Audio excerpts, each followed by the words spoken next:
আমার নাম মোহাম্মদ শওকত আলী। বয়স? বয়স ৫৫। পিতা? পিতা মরহুম বাদশা মিয়া। গ্রাম? গ্রাম নোয়াপাড়া রাউজা। কয় নম্বর ওয়ার্ড? আমি ৪ নম্বর ওয়ার্ড। ও আচ্ছা, উনি আপনার কি হয়? আমার ছেলে, বড় ছেলে কি নাম? জানাল আবদিন সোহেল। বয়স কত? বয়স ৩৫। সে কি রাজনীতি করে? এ রাজনীতি করে। কোন পার্টি করে? বিএনপি। বিএনপি তো কার গ্রুপে? আকবর ভাই। ও আচ্ছা আচ্ছা। মারছে কারা? মারছে ওই যে গিয়াসউদ্দিন কাদেরের লোকজন। নাম বলেন না কয়। ওর নাম, একজনের নাম হইছে শাহ আলম। হ্যাঁ। একজন আলমের বাবার নাম কি? বাবার নাম তো আমরা জানি আচ্ছা, না। শাহ আলম, তারপরে? তারপর আরেকটা হইছে হাবি, হ্যাঁ। আরেকটা হইছে লাড্ডুম নাম বলে, আরেকটা হইছে রশিদ, আরেকটা হইছে লোকমান।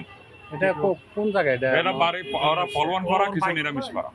ও আচ্ছা, আর এখানে মারামারি হয়েছে কোথায়? মারামারিটা ওদেরকে ওই ইউনিয়ন পরিষদে একটা মনে করেন ওই যে ওরা একটা বিচার ছিল ও ওইখানে, আচ্ছা আচ্ছা আচ্ছা, হ্যাঁ। ওইখানে গেছে ওরা, মনে করেন এমনি গেছে ওইখানে কি সার্টিফিকেটের জন্য। বুঝছি বুঝছি তো বুঝছি। ওইখান থেকে ওরা গুন্ডারা আসিয়া ওদেরকে ধরে নিয়া, মনে করেন অস্ত্রের মুখে ধরে নিয়া, ওদের বাড়ি বাড়ি অস্ত্র আনছে, AK-47 বিভিন্ন অস্ত্র আইনা ধরে নিয়া ওরা কি করছে ওইখানে নিয়া মাইরা একদম মানে মনে করো মানে সাগরের পাশে। আপনার নাম কি?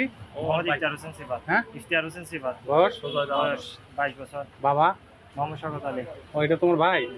এই ভাইয়া, তোমার ইনজুরিটা কোথায় বলো তো? পায়ে? আর হাতে, দোনো পায়ে, দোনো হাতে? পিঠে, পিঠে? মাথায়।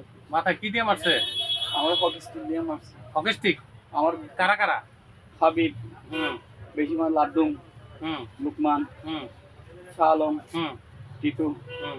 আরো ওদের অনেক ছিল। এরা কোন গ্রুপের? এটা হচ্ছে গেস্ট কাদের চৌধুরী, ও। গেডার, স্বামী হাতের গেডার। এটা কি আর ওই যে জসিম। পরিষদের এখানে হয়েছে না? পুরে এখান কটার থেকে, দিকে ঘটনা? এটা আনুমানিক 11টার দিকে আমি এখানে নিয়ে আসছে। এখান থেকে আমাকে ওইসে নিয়ে গুলি অস্ত্রের মুখে ধরে লোকমানে নিয়ে গেছে, গুলি করে দিবে বলছে। আচ্ছা আচ্ছা। এবং যখন ওরা আমাকে নিয়ে গেছে ভিডিও কলে, গেস্ট কাদের চৌধুরী দেখছিল হুম। মারতেছে, হুম। তারপর স্বামী আর ওরা বলছে আমাকে মেরে ফেলার জন্য। আচ্ছা আচ্ছা, তখন ঠিক আছে, ওরা ঠিক আমাকে আছে। বলতেছে